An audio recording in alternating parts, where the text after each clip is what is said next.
Meron ako ditong thinly sliced na beef sirloin. Marinate ko muna ito with soy sauce, oyster sauce, paminta, at maglalagay din ako ng cornstarch. Haluin natin. Kung hindi ka pa nakapag-subscribe sa aking channel, please subscribe at i-click mo na rin ang notification bell para lagi kang updated sa aking latest recipes. Ayan, okay na ito. Ibabad muna natin ito for at least 15 minutes. Ilalagay ako ng cooking oil. Magigisa ako ng konting bawang.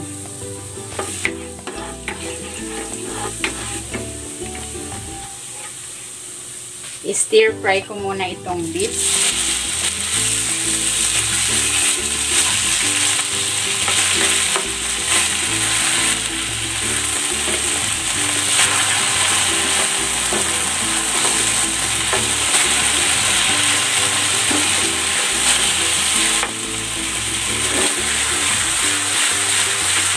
Ayan, okay na ito. Hanguin ko muna.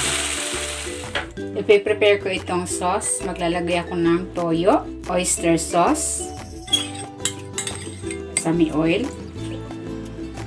Maglalagay ako dito ng chicken broth. Haluin natin. Ayan, okay na ito. Magigisa na ako ng bawang.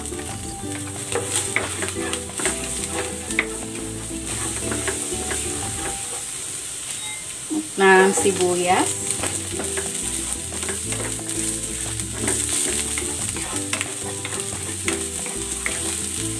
Igigisa ko na rin tong kamatis.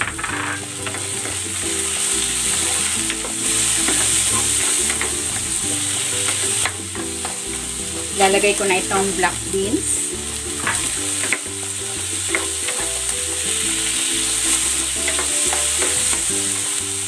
Igigisa ko na rin itong ampalaya.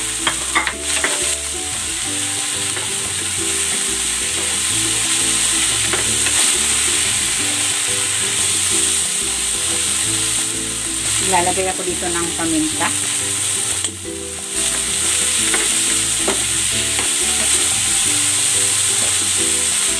Tatakpan ko ito para maluto yung ampalaya.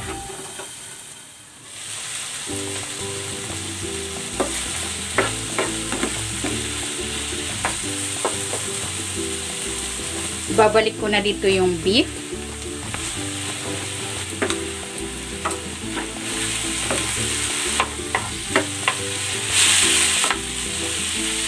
Ilalagay ko na rin itong bell pepper.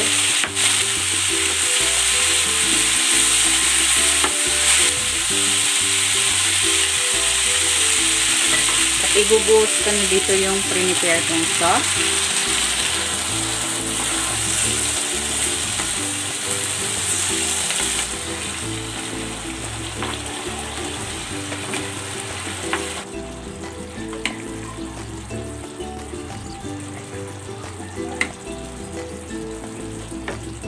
Ayan, luto na itong ating beef ampalaya. Hanguin na natin ito.